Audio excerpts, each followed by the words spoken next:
Meet, मांस, मछली खाना पाप है या नहीं है? क्या आपको पता है कि यह सभी पाप श्रेणी के अंतर्गत आते भी हैं या नहीं? तो कृपया वीडियो को ध्यान से सुनिए। सबसे पहले बहुत सारे ऐसे भी लोग हैं जो कि भगवान को भी तो मानते हैं, लेकिन कौन भगवान है उसके बारे में बिल्कुल नहीं पता है। कोई इंसान घासीदास जी को मान लेता है, कोई इंसान गौतम बुद्ध को मान लेता है, कोई दुर्गा जी को, तो कोई राम जी को, तो कोई कृष्ण जी को। इनके जो सदग्रंथ हैं, क्या वास्तव में ये बोल रहे हैं कि हम लोग भगवान हैं? मैं इस विषय पर ज़्यादा चर्चा नहीं करूँगा। क्या मांस या अंडा, मछली खाना पाप है या नहीं? सबसे पहली बात तो ये ध्यान देने योग्य है कि हमारा जो हिंदू धर्म है या फिर कोई भी धर्म है, कोई भी धर्म में मांस खाना अलाउड नहीं है। जितने भी धर्म ग्रंथ हैं उसमें मांस, मीट खाना, मछली खाना, अंडा खाना अलाउड नहीं है, क्योंकि इससे जीव हिंसा होता है और जीव हिंसा अर्थात उसको कष्ट होता है। और कोई भी धर्म ये नहीं कहता कि किसी जीव जंतु को कष्ट दो। जो भी खाते पीते हैं तो इनसे क्या हानि हो रही है आपको पता भी नहीं है।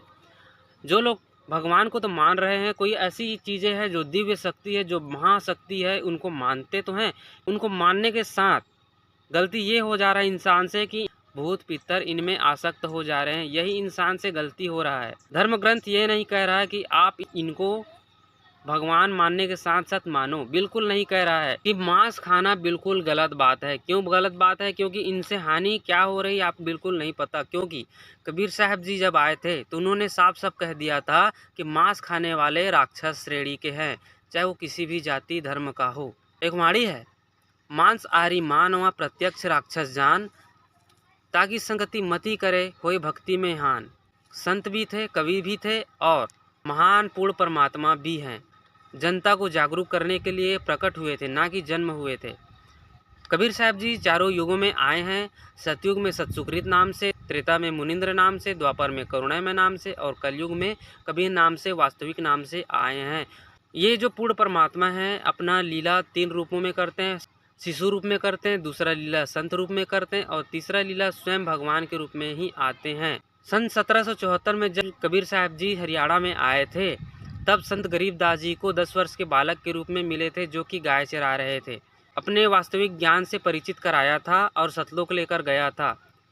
मीट खाना, मांस खाना बिल्कुल अलाउड नहीं है। मीट खाना पाप की श्रेणी में है, क्योंकि संत गरीबदास जी ने अपनी वाणी में साफ साफ कह दिया है, सुरापान मदमांसाहारी गमन करे भोगे पर नारी, 70 जन्म कटत है शीशम, साक्षी साहेब है जगदीशम। अर्थात संत गरीबदास जी कह रहे हैं अपनी वाणी में कि जो लोग शराब सेवन कर रहे हैं, जो लोग मांस खा रहे हैं और जो लोग अन्य स्त्रियों के साथ संबंध बना रहे हैं, वे पाप के भागी हैं। उनके 70 जन्म तक सिर कटते हैं, सिर कटेंगे। ये वाणी संत गरीबदास जी ने बताया है। अगर आपको डर नहीं बन पा रहा है तो आप बहुत ही अज्ञान में पड़े हुए हैं। तो आप अपना ज्ञान का दरवाज़ा खोलिए, अपना दिमाग खोलिए और एक बार संत रामपाल जी महाराज जी का ज्ञान समझिए। क्योंकि संत रामपाल जी महाराज जो भी बता रहे हैं शास्त्रों के अनुसार बता रहे हैं। शास्त्र को पढ़ के हमको क्या मिलेगा, ऐसा बिल्कुल ना सोचिए।